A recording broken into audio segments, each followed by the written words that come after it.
शक्तिं च तद्भूत्रपराशरीं च व्यासं शुकं गौडपदं महान्तं गोविन्दयोगेन्द्रमथाशिष्यं श्रीशङ्कराचार्यमथास्य पद्म पादैं च हस्तामलकैं च शिष्यं तं द्रोटकं वार्तिककारमन्यान् तस्मद्गुरुं सन्ततमानतोऽस्मि। श्रुते स्मृते पुराणानाम् आलयं करुणालयं नमामि भगवत्पादं शङ्करं लोकशङ्करं शङ्करं शङ्कराचार्यं केशवमादरायणं सुभाषकृतौ वन्दे भगवन्तौ पुनः पुनः ईश्वरो गुरुरात्मेति मूर्तिभेदविभागिने व्योमवद्व्याप्तदेहाय दक्षिणामूर्तये नमः। ओम शांति शांति शांति। ओम पूर्णमदः पूर्णमिदं पूर्णात् पूर्णमुदच्यते पूर्णस्य पूर्णमादाय पूर्णमेवावशिष्यते। ओम शांति शांति शांति। भगवान श्री पांडुरंग परमात्मा, श्री ज्ञानोबराय, श्री जगद्गुरु तुकाराम महाराज, श्री संत एकनाथ महाराज, आदि गुरु शंकराचार्य इत्यादि सब संतों के अलौकिक अहितों की अकारण करुण असीम अपार ऐसी कृपा से विद्युत कान्व शुक्ल यजुर्वेदीय कान्व शाखा के बृहदारण्यक उपनिषद का हम विचार कर रहे हैं। इस बृहदारण्यक उपनिषद के विचार में प्रथम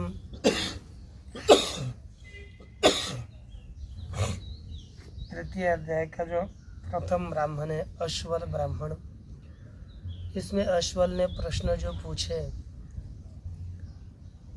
तो उसी का उत्तर देते हैं एक एक अलग अलग। हे याज्ञवल्क्य, ये सब कुछ जगत मृत्यु के द्वारा व्याप्त और मृत्यु के द्वारा ही नियंत्रित किया गया है, वशीकृत किया गया है। तो किसके द्वारा ये यजमान मृत्यु से उल्लंघन करता है? तो क्या होता रूप अग्नि के द्वारा है ना, होता रूप अग्नि और वाग द्वारा यह उल्लंघन करता है। ये मृत्यु का बताया। मृत्यु के पश्चात यह संपूर्ण जगत अहोरात्र के द्वारा व्याप्त है, उसके द्वारा वशीकृत किया गया है। तो यह अहोरात्र के आपत्ति को यह यजमान कैसे पार करता है? तो का अध्वर्य रूप जो ऋत्विक है वही चक्षु रूप है और वही आदित्य रूप है। यह चिंतन से वह उसका उल्लंघन कर लेता है। और पुनः प्रश्न पूछा कि हे यज्ञवल्क्य, यह संपूर्ण जगत पूर्व पक्ष और अपर पक्ष इसके द्वारा आप्त है, उसके द्वारा ये वशीभूत है। इस पूर्व पक्ष और अपर पक्ष की व्याप्ति को यजमान किस साधन से उल्लंघन करता है? तो याज्ञवल्क्य ने कहा, उद्गाता ऋत्विक और वायु रूप प्राण से ही हम उसका अतिक्रमण कर सकते हैं। तो उद्गाता देवों का स्वरूप बताया और आगे यहाँ पर कितना हो गया था ना, संपद 5 मंत्र हो गया था। संपद का चढ़ गया।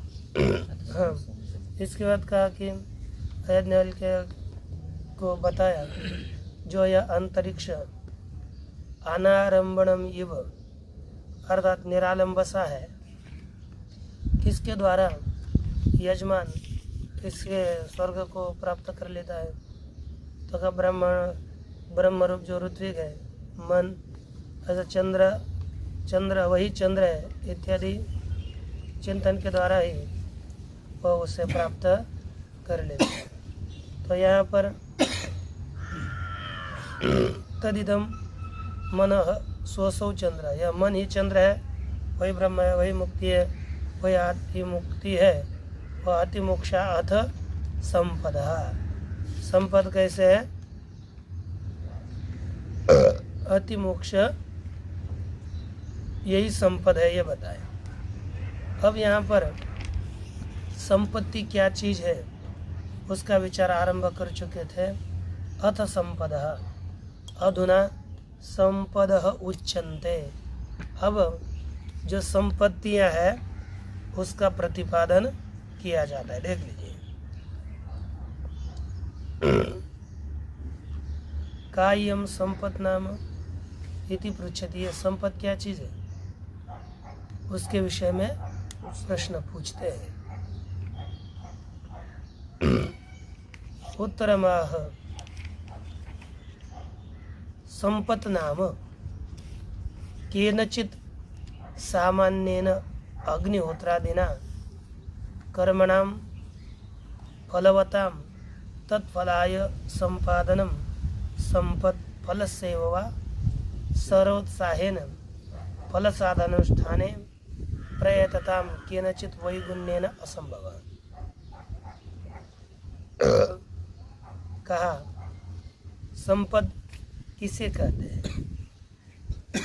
पहला उत्तर दिया केनचित्, किसी के द्वारा, सामान्येन, सामान्येन अर्थात कर्मत्व इत्यादि जाति सादृश्य न, कर्मत्व इत्यादि सामान्य सामान्य के द्वारा, जाति के द्वारा, अग्निहोत्रादीनां कर्मणां फलवतां, जो अग्निहोत्र इत्यादि कर्म है कैसे सफल है, फलवतां जो सफल अग्निहोत्रादि कर्म है उनमें तत्फलाय, अग्निहोत्र इत्यादि फल के सिद्धि के लिए संपादनम, उसका संपादन करना, यही संपत है। उसे क्या कहते हैं? संपत। फलस्यैव वा सर्वोत्साधने साहेन फल साधनानुष्ठाने, अथवा फल के ही सर्वोत्साहेन, सभी उत्साह के द्वारा फल साधनानुष्ठाने, फल और साधन ये दोनों अनुष्ठान है वह प्रवृत्त होते हैं। केनचित् वैगुण्येन, किसी के द्वारा प्रवृत्त होते हैं। केनचित् वैगुण्येन असंभव, कोई भी विगुणता होगी तो यह असंभव है। इसी अर्थ को स्पष्ट करने के लिए टीका देख लीजिए। उत्तरम आह केनचित् महतां फलवतां अश्वमेधादि कर्मणाम। बहुत से कर्म है लेकिन बड़े बड़े फल देने वाले कर्म कौन से है? अश्वमेध इत्यादि। महत फल वाले अश्वमेधादि कर्म कर्मत्वादिना सामान्य न, वह कर्मत्व, सभी कर्मों में कर्मत्व रहता है। धर्म कर्मत्व इस सामान्य के द्वारा, अधिक जातीय के द्वारा, अल्पीयसु कर्मसु, जो अल्प कर्म है उसमें विवक्षित फल सिद्ध्यर्थम,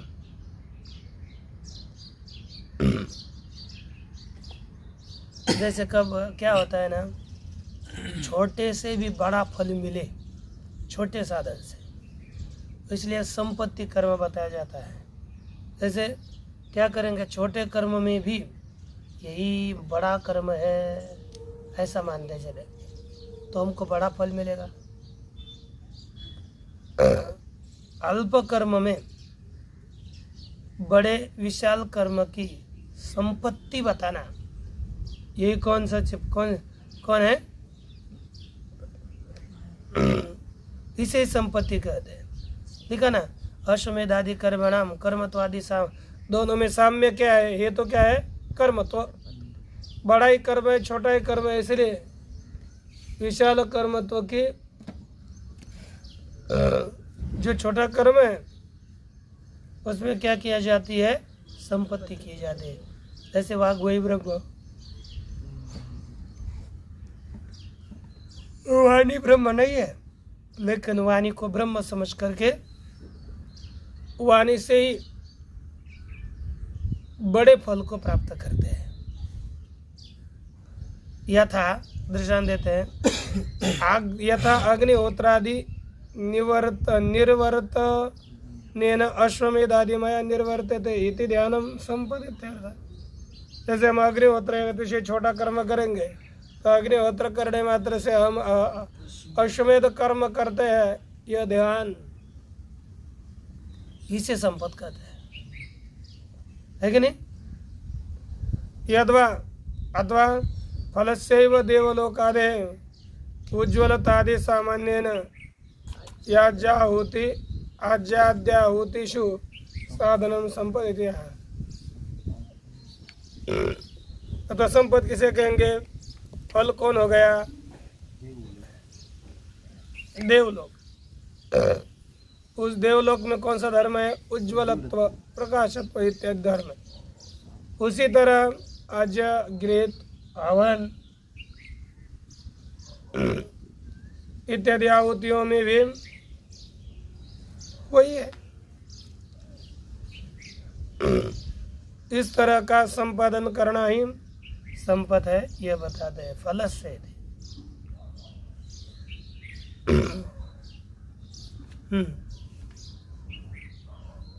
काम फल से बाबा कभी आगे, जैसे अग्निहोत्रादि कर्म में मत फल वालों की भावना करना, अग्निहोत्र ही अश्वमेध आ गया ऐसा समझना, यह कौन सा सामान्य? कर्म तो सामान्य से प्रतिपादन किया। अथवा फल का ही एक आधा सामान्य करो, फल का एक आधा धर्म लेकर दोनों में साम्यता सिद्ध हो, यद वाले एक संपादनम संपदिति आह, है ना। फल से व सर्वोत्साह है न, सभी उत्साह के द्वारा पूर्ण उत्साह से फल साधनानुष्ठाने प्रयतताम, फल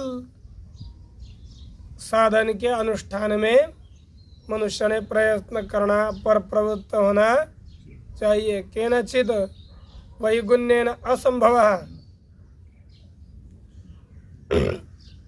किसी भी प्रकार की विगुणता होगी तो असंभव सिद्ध होगा।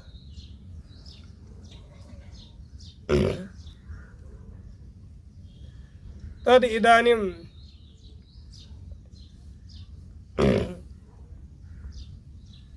अहिताग्नि सन यत्किंचित कर्म अग्निहोत्रादीनां यथा संभवम आदाय आलम्बनीकृत्य कर्म फलवद विद्वत्तायां सत्यां यत् कर्म फल कामो भवति तदेव संपादयति।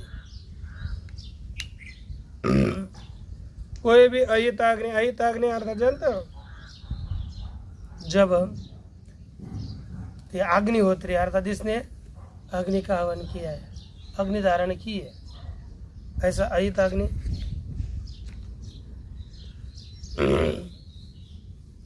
सन अहिताग्नि होकर यत्किंचित कर्म, कोई भी कर्म, वह कर्म अग्निहोत्रादि नाम यथा संभवम आदाय, अग्निहोत्रादियों में यथा कर्म संभव वैसा कर्म ग्रहण करके, उसका आश्रय करके, कर्म फलवत विद्याया सत्यम, कर्म फल की तरह सत्यम,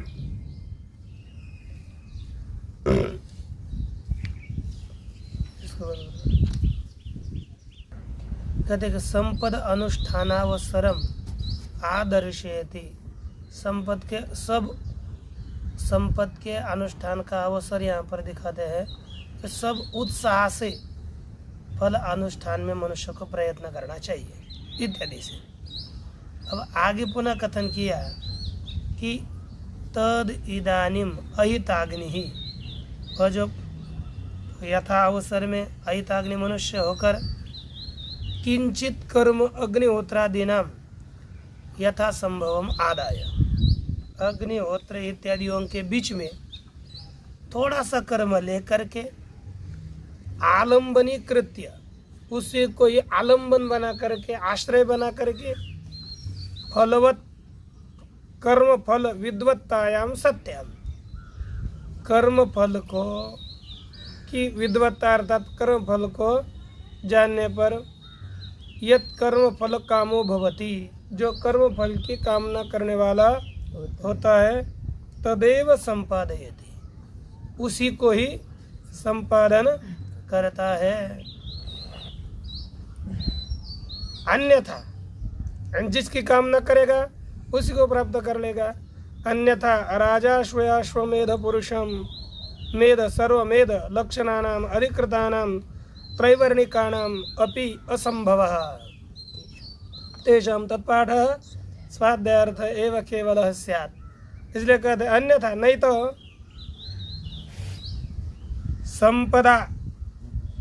संपत्ति में फलवत्व न मानेंगे तो, अर्थात हम चिंतन, क्योंकि एक दूसरे में संपत्ति करेंगे तो फल की प्राप्ति होती है, संपत्ति फलवद है ऐसा न मानने पर क्या दोष होता है? तो कहते हैं कि राजसूय अश्वमेध पुरुषमेध सर्वमेध, यह स्वरूप वाले जितने भी कर्म है ना, उसमें कौन अधिकृत है?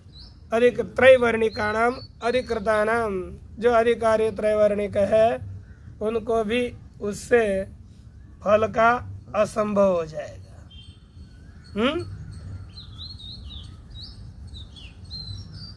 और तत्पाठ, उन मंत्रों का पाठ केवल स्वाध्यायार्थ एव स्यात्, केवल पठन करने के लिए जपार्थ ही होगा, है ना, कोई विशेष फल अदृष्ट फल वाला ही थोड़ा होगा, विशेष फल वाला फल उससे नहीं होगा। यदि तत्फल प्राप्ति उपाय कश्चन न स्यात्,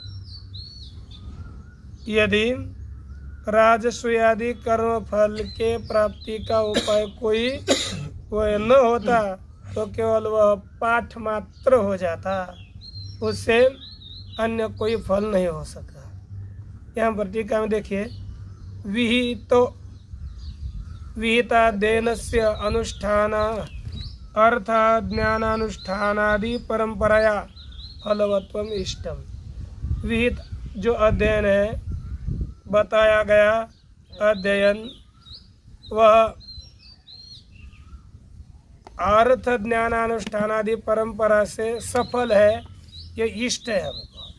न च अश्वमेधादिषु सर्वेषाम अनुष्ठान संभव, अश्वमेधादियों में सब तो अनुष्ठान नहीं कर सकते, एक नहीं, कोई भी आदमी उठा और अश्वमेध याग करेगा ऐसा नहीं, राजा होना चाहिए तभी वह अश्वमेध याग आदि कर सकता है। कर्म स्वाधिकृता नाम अपि त्रैवर्णिका नाम, सभी का सभी प्रकार के अनुष्ठान में संभव अनुष्ठान करने में अधिकार नहीं है, क्योंकि केशांचित अनुष्ठान संभवात, किसी को अनुष्ठान संभव न होने से, अतः तेषाम, इसलिए उन लोगों को तद अध्ययनार्थत्वनुपत्या, उसका अध्ययन अर्थत्वार्थात अध्ययन के साफल्य के अनुपपत्ति से संपदाम अपि फलवत्वम एष्टव्यम, जो संपत्ति है चिंतन, उसमें भी सफलता स्वीकार करनी चाहिए।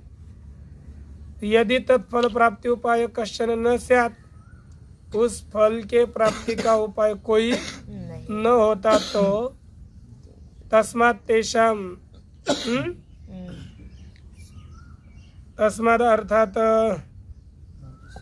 अध्ययन से फलवत्वात्, अध्ययन फल वाला है इसलिए तेषाम राजस्वयादीनाम संपदा एवं तत्फल प्राप्ति ही, राजस्व इत्यादियों के संपत्ति से ही उस फल की प्राप्ति होती है। तस्मात् संपदाम अपि फलवत्वम, संपत्ति में भी फलवत्ता है। अतः संपदा आरभ्यन्ते, इसलिए संपत्तियों का संपदन अर्थात चिंतनात्मक संपत्तियों का आरंभ किया जाता है।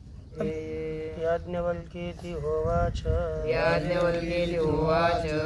कतिभिरयम् अद्यर्भिर्होता अस्मिन् यज्ञे करिष्यतीति। कतिभिरयमद्यर्भिर्होतास्मिन्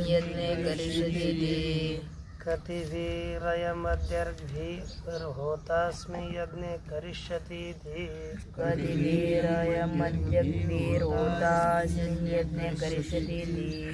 तिस्रभिरिति कथमास्तास्तिस्र इति।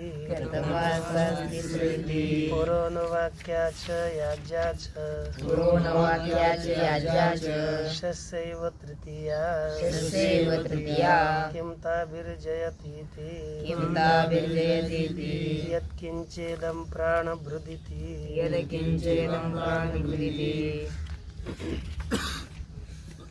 इदानीं संपद आरंभ का प्रतिपादन करके प्रश्न वाक्य उठा रहे हैं। शाकल्य ना, शाकल्य विदग्ध नहीं, अश्वल याज्ञवल्क्य को कहते हैं कि हे याज्ञवल्क्य होवाच, वह हे याज्ञवल्क्य ऐसा अश्वल बोला। वो प्रश्न कहता है कि गति भी अयम आद्य रुग भी होता अस्मिन् यज्ञे करिष्यति।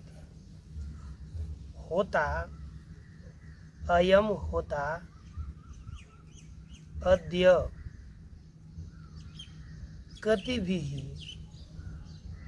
रुग भी अस्मिन् यज्ञे करिष्यति।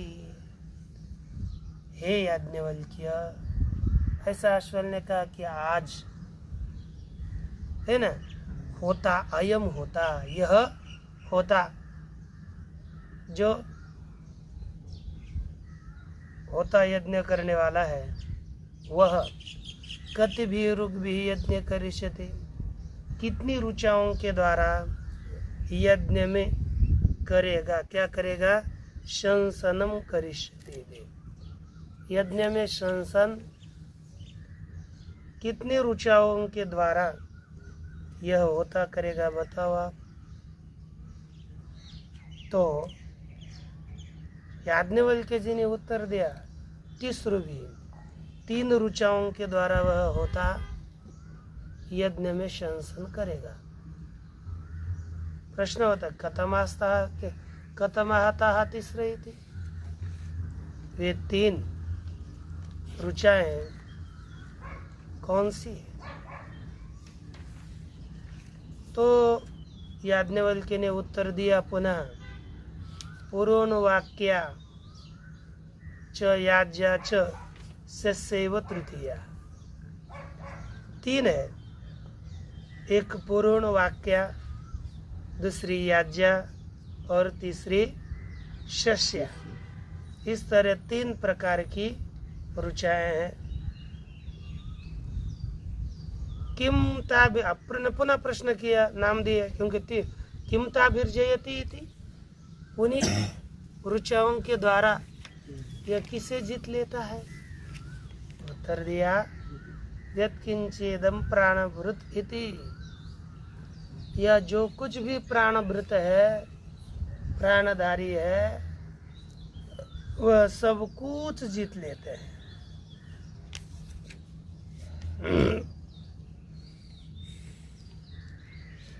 तब उत्तर दिया याज्ञवल्क्येति, भाष्य देखो अब, याज्ञवल्क्येति होवाच, मुनि को अपने अभिमुख करने के लिए एक आदि व्यक्ति इधर उधर देख रहे हो तो उसके लिए अपने और दिखाने के लिए क्या करना पड़ता है, उसका नाम उच्चारण किया जाता है और उसके बुलाया जाता है।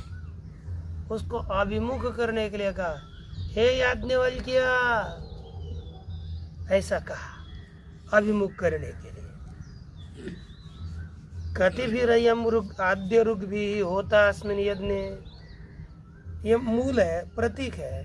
तो कहते कति भी कितने, आद्य यानी कति भी अर्थात कति संख्या भी, रुक जाति भी, जिसकी जाति रुक है, ऐसे कितने संख्या वाले रुचाओं के द्वारा होता, अर्थात ऋत्विक अस्मिन यज्ञ करिष्यति, इस यज्ञ में कितने उनके द्वारा यह यज्ञ का शंसन करेगा। शंसम इसलिए शस्त्रम शंसति इति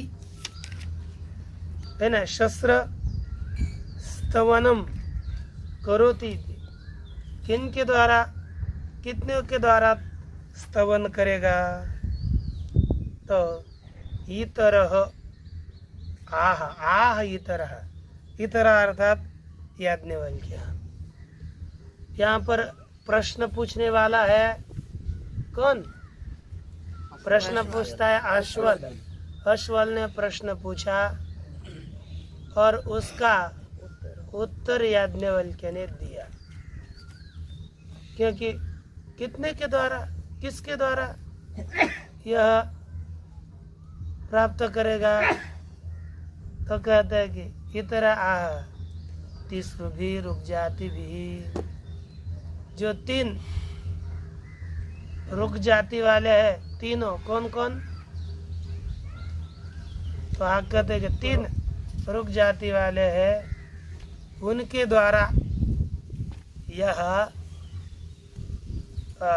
द्वारा यह शंसन करता है। इति उक्तवंतम प्रति, ऐसे बोलने वाला कौन है, याज्ञवल्क्य। तीन रुचाओं के द्वारा यह शंसन करता है, ऐसे बोलने वाले के प्रति आह इतरह, दूसरा अर्थात अश्वल कहता है। कथमास्ता तीसरे थी, वो तीनों वो कौन सी है, उसका उत्तर आगे देते हैं। यह पहला जो प्रश्न था संख्या विषयक प्रश्न था, कितने हैं, और अब जो दूसरा प्रश्न कर रहे हैं वो संख्येय विषयक है। संख्येय अर्थात संख्या वाला। यह संख्या वाले कौन कौन है, तीन बताया आपने संख्या, तो वे है कौन, संख्येय कौन, संख्या का विषय, यह संख्येय कौन कौन है, तो उसी को यहाँ पर उत्तर देते हैं। इसको बंद करना। तीसरे थे, यह संख्येय विषयक प्रश्न है। पूर्वस्तु संख्या विषय, पहला प्रश्न किया कति भी रुग भी, यह संख्या विषयक प्रश्न था। और अभी दिया कथमास्ता, वो कितने कौन है ना, वो संख्या विषयक प्रश्न है।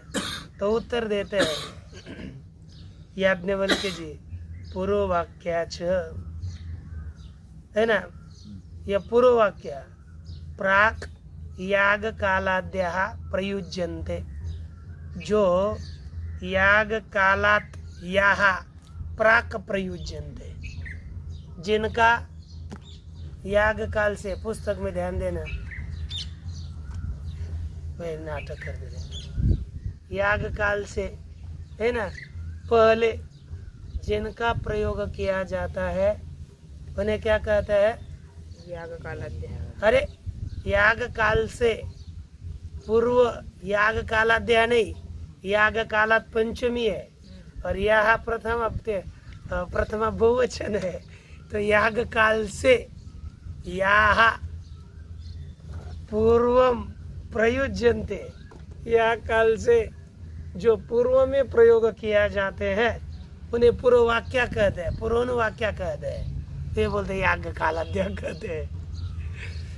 या ऐसे वह रुचाएं ही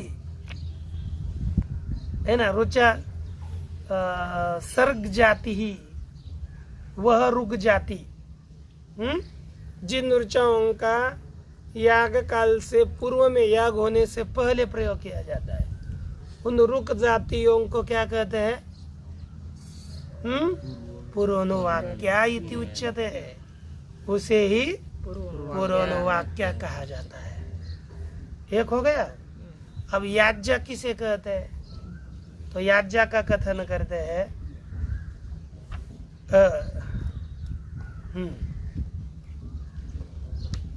यागार्थम या प्रयुज्यन्ते रुचः सारुक जातिर याज्ञा।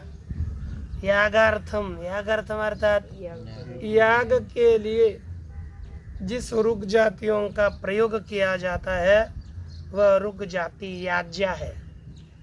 याग के लिए जिस रुक जाति का प्रयोग किया जाता है वह कौन सी रुक जाति है? याज्ञा है, याज्ञा। शस्त्रार्थम यहाँ प्रयुज्यन्ते, शस्त्रार्थ अर्थात स्तुति के लिए, बाद में केवल स्तुति के लिए जिन रुक जातियों का प्रयोग किया, रुचः प्रयुज्यन्ते, जो रुचाएं प्रयोग किया जाते हैं, सा रुक जाति ही, वह रुक जाति शस्या कहलाती है। उसे क्या कहते हैं? शस्या। सर्वास्तु यह काश्चन रुचः ता स्तोत्रिया वा अन्या वा सर्वा एतास्वेव तिसृषु रुक जातिषु अंतर्भवति। अब इससे अतिरिक्त जो भी रुक समुदाय होगा, रुचाओं का समुदाय होगा, सर्वास्तु यह काश्चन रुचः, सभी जो कुछ रुचाएं हैं, ताहा स्तोत्रिया वा, वो कौन से है? स्तवनीय, स्तुति करने योग्य है। अन्य वा सर्वा, अथवा अन्य जो कुछ सब है, ता एता स्वेव तिसृषु रुक जातिषु अंतर्भवन्ति। वे सब रुचाएं किस में अंतर्भूत होते हैं? वे सभी इन्हीं में ही अंतर्भूत हो जाते हैं, है ना? एता स्वेव अंतर्भवन्ति, अर्थात जो कुछ है इन्हीं में अंतर्भूत होते हैं, ये अतिरिक्त उनको नहीं कहा जाता है। अब प्रश्न होता है, महाराज फल विषयक प्रश्न है। किमताभिर्जयती थी, उनके द्वारा किसे जीत लिया जाता है, किसे जीतता है? कहते हैं उत्तर दिया याज्ञवल्क्य जी ने, यत् किंचित इदम प्राणभृत इति, जो कुछ यह प्राणभृत, प्राण भरण करने वाला है, वो कौन है रे? प्राणी समुदाय है। आपको सभी जीव प्राणियों को जीत लेना है तो इन तीनों के द्वारा सब वो प्राणी समुदायों को जीत लेता है, अपने अधीन कर लेता है। अतश्च संख्या सामान्यात् यत्किंचित प्राणभृत जातम तत्सर्वम जयते। इसलिए संख्या सामान्य से यत्किंचित प्राणभृत जातम, जो कुछ प्राण समुदाय है, प्राणी समुदाय है, उन्हें सभी को जीत लिया जाता है। तत्सर्वम फल जातम संपादयति संख्यादि सामान्येन। यह जो कि संख्या सामान्य है, इसके द्वारा सब कुछ यह तत्सर्वम फल जातम, ये संपूर्ण फल समुदाय को, क्योंकि देखो तीन संख्या दी गई है। आप बोलोगे संख्या सामान्य क्या है? क्योंकि एक पुराण वाक्य, याज्ञा और शस्या, ऐसे 3 प्रकार के मंत्र है और तीनों लोक है। भूर भुव स्व, ये 3 दो इस लोगों के और रुचाओं के संख्या में साम्य है, समानता है। इसलिए इन तीनों के द्वारा सब कुछ जीत लिया जाता है, यह यहाँ पर बताया है ना। इसलिए यहाँ पर सभी को जीत लिया जाता है, यह कहा है। आगे और याज्ञवल्क्य जी के लिए अश्वल कहते हैं, याज्ञवल्क्येति होवाच याज्ञवल्क्येति होवाच कत्ययमद्याध्वर्यो रस्मिन् यज्ञे आहुतिर्होष्यतीति। कत्ययमद्योरस्मिन् यज्ञाहुतिर्होष्यतीति। अरे पढ़ना ठीक तरह से। कत्ययमद्याध्वर्यो रस्मिन् यज्ञ आहुतिर्होष्यतीति। कत्ययमद्योरस्मिन् यज्ञाहुतिर्होष्यतीति। न कत्ययमद्याध्वर्यो कत्ययमद्याध्वर्यो रस्मिन् यज्ञ आहुतिर्होष्यतीति। रस्मिन् यज्ञाहुतिर्होष्यतीति। तिस्र इति कतमास्तास्तिस्र इति कतमास्तास्तिस्र इति या हुता उज्ज्वलन्ति या हुता उज्ज्वलन्ति या हुता अतिनेदन्ते या हुता अतिनेदन्ते या हुता अधिशेरते या हुता अधिशेरते किंताभिर्जयतीति किंताभिर्जयतीति या हुता उज्ज्वलन्ति या हुता उज्ज्वलन्ति देवलोकमेव ताभिर्जयति देवलोकमेव ताभिर्जयति दीप्यत इव हि लो देवलोको दीप्यत इव हि देवलोको या हुता अतिनेदन्ते या हुता अतिनेदन्ते पितृलोकमेव ताभिर्जयति पितृलोकमेव ताभिर्जयति पितृलोकं ताभिर्जयत्यतीव हि पितृलोको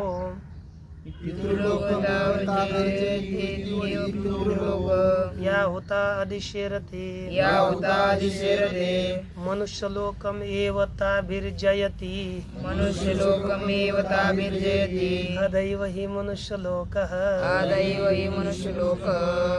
अब ये प्रश्न देखो, ये सब प्रश्न करते हैं कि क्योंकि अब ये याज्ञवल्क्य को हराना है ना, इनका ये वाद विवाद चल रहा है।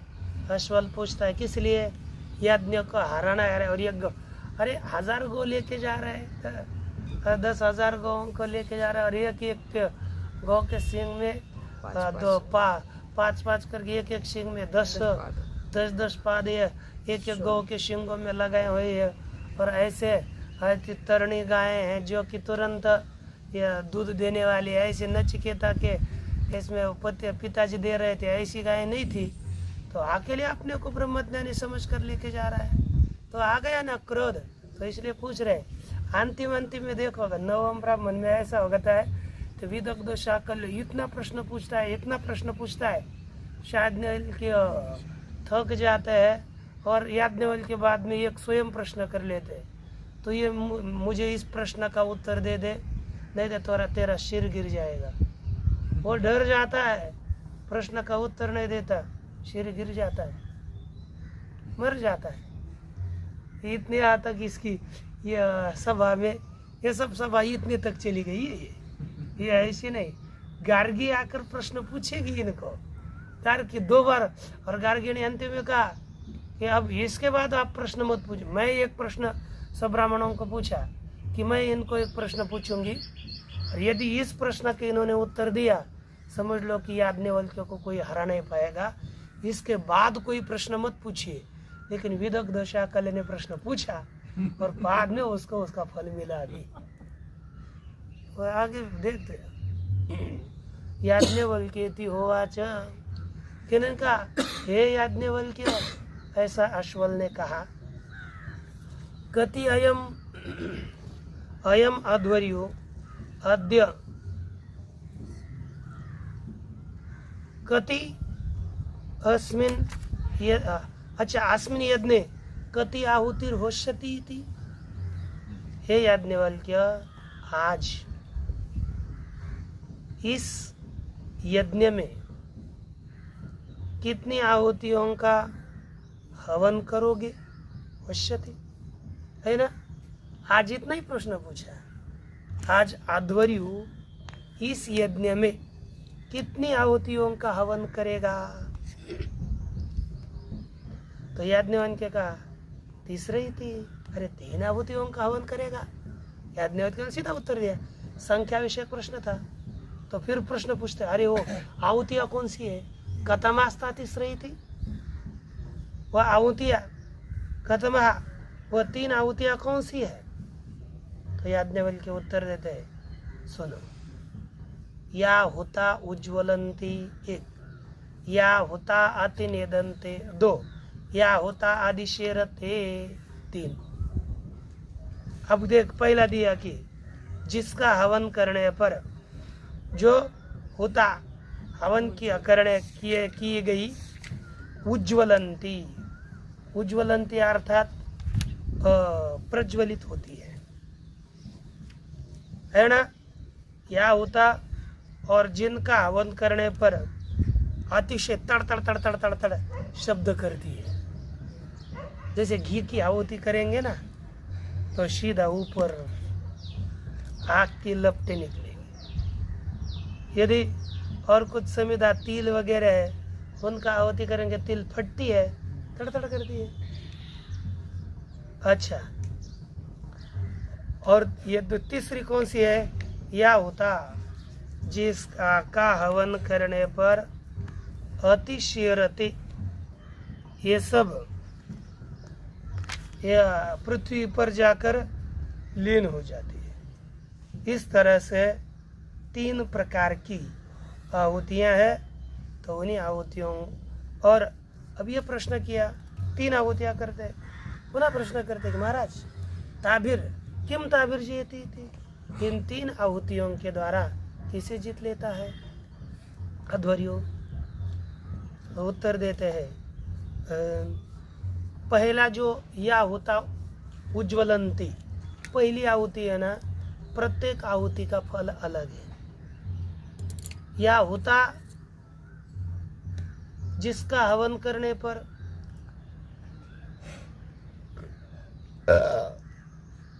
क्या होता है? उज्ज्वलंती, यानी उज्ज्वलित होते, तभी उन आहुतियों के द्वारा किसे जीत लिया जाता है?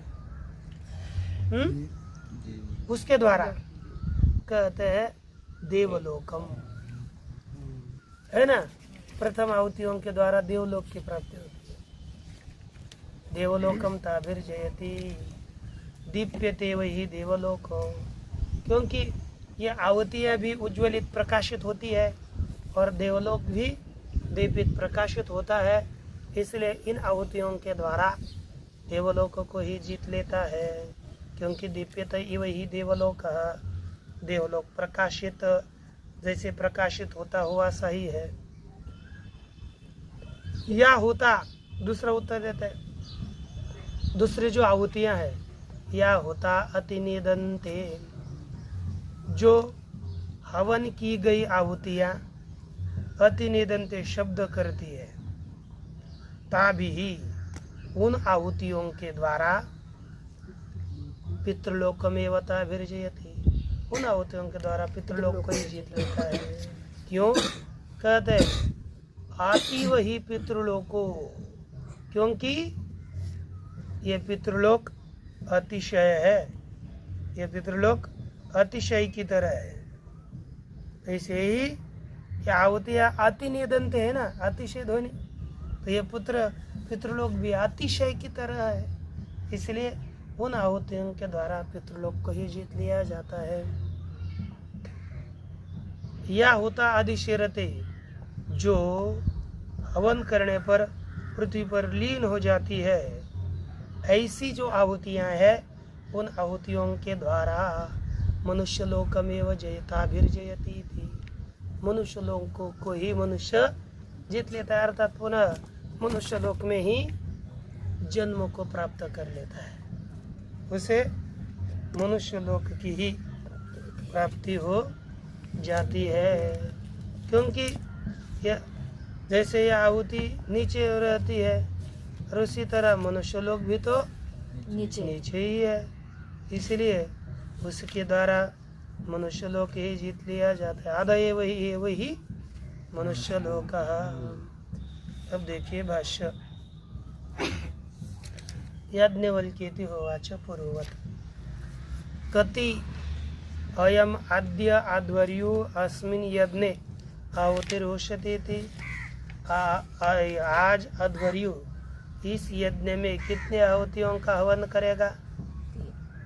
कति आहुति प्रकार, आहुतियों के प्रकार कितने हैं? तो कहते तीसरे थी, उसके प्रकार है 3। पुनः याज्ञवल्क्य याश्वल ने पूछा कतमास्ता तीसरे थी, वो कौन सी तीनों है? तो याज्ञवल्क्य इतर आह, अर्थात याज्ञवल्क्य आह या हुताः उज्ज्वलन्ति समिदाज्याहुतयः, जिसका हवन करने पर प्रज्वलित होती है, जैसे समिधा, घी, इनकी आहुति है। तुरंत तो काष्ठ भी डालेंगे हम तो क्या हो जाता है, सूखी लकड़ी तो ज्वाल प्रज्वलित होती है, उसमें घी डालो तो लकड़ी अधिक प्रज्वलित होती है कि नहीं?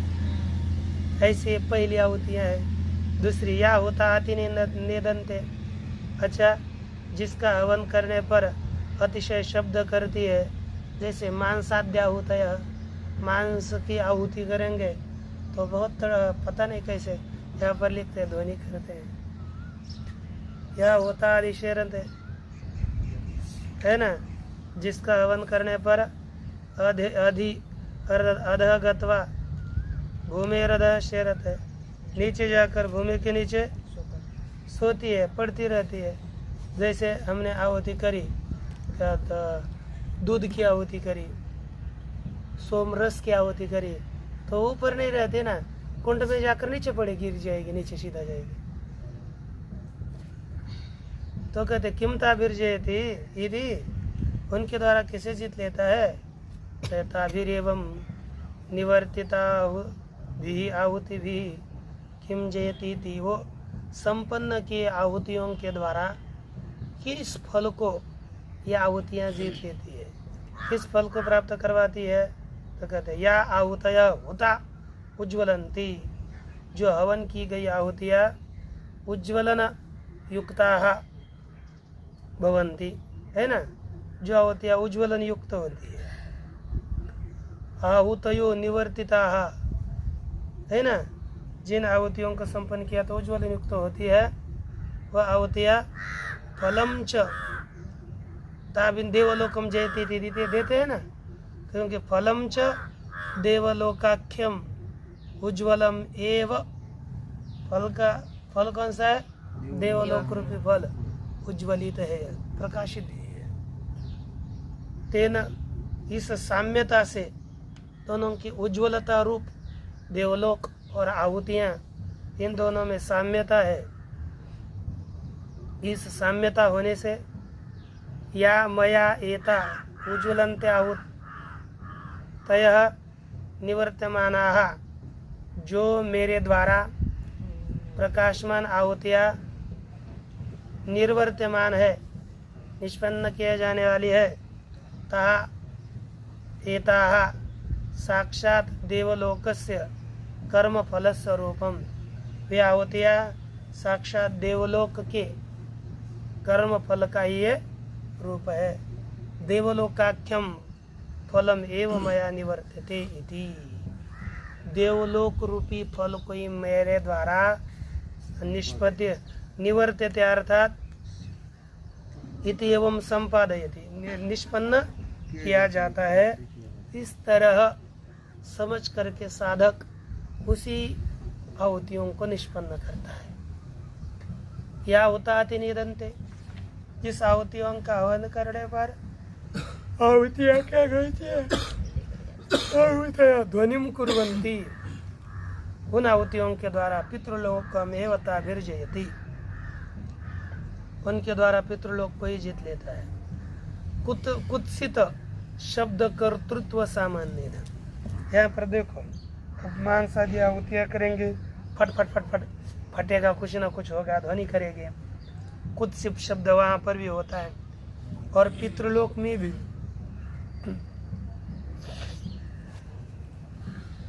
कुत्सित शब्द होता है। क्यों कहते पितृलोक संबद्धायाम ही संयमन्याम पुरियाम। पितृलोक संबद्ध कौन है? नजदीक यमपुरी है, दक्षिण की ओर यमलोक है, तभी है ना, दक्षिण की ओर इधर यमलोक है। और मुझे लगता है इधर की इधर है, पता नहीं, एक वारुण लोक है, एक कुबेर लोक है, मेरा इधर ही लगता है, ध्यान में नहीं आ रहा, लेकिन ये लोक है। और उसके समय पितृलोक है यमपुरी की। कहते पितृलोक संबद्धायाम ही संयमन्याम पुरियाम, संयमनीपुरी यमपुरी, उसमें वैवस्वतेन यात्यमाना नाम, वैवस्वत है ना, उनके द्वारा पीड़ित लोग हो जाते हैं तो क्या बोलते हैं? हा हतास्मो, हा मारे गए हम, मर गए रे, मुंच छोड़ो छोड़ो, इति शब्दो भवति, ऐसे चिल्लाते हैं, शब्द होते हैं, है ना। पाप करने पर वहाँ जाना पड़ता है। आपको एक बार सहज बताते हैं क्या पाप करने पर क्या फल मिलता है ना, चाहिए कि नहीं? हाँ ऐकलं किती भागवत में थोड़ा बताया, लेकिन क्या पाप करेंगे उसका फल, क्या पुण्य करेंगे वो फल, वहाँ पर जैसे जैसे मनुष्य पाप अथवा पुण्य करता है उस तरह से संयमनीपुरी में उसको शिक्षा मिलती है। और वहाँ कहता है हा हतास्मो, वह मारे गए, हम मारे गए, हमको छोड़ो छोड़ो, ये बोलते हैं। तथा अवदाना होता है, उसी तरह ये मांसादि आहुतियाँ हैं ना, तेना पितृलोक सामान्यात, है कि नहीं, उसके कारण पितृलोक का साम्य होने से पितृलोक एवं मया निवर्तते इति संपादयति, पितृलोक को ये कोई मेरे द्वारा संपादन किया जाता है, इस तरह उन्हें संपन्न करता है। या हुतादि शेरते, जिसका हवन करने पर वो नीचे चली जाती है, मनुष्य लोक में वता विरजयति थी, उन आहुतियों के द्वारा मनुष्य लोक ही जीत लिया जाता है। भूम्योपरि संबंध सामान्यात, है ना, अध एव ही मनुष्य लोक है। देखो भूमि के ऊपर में संबंध सामान्य है, जैसे नीचे भूमि पर उसकी आहुति गिरती है दूध आदियों की, उसी तरह यह मनुष्य भी भूमि पर ही रहता है। इसलिए अध एव ही मनुष्य लोक है, नीचे ही मनुष्य लोक है।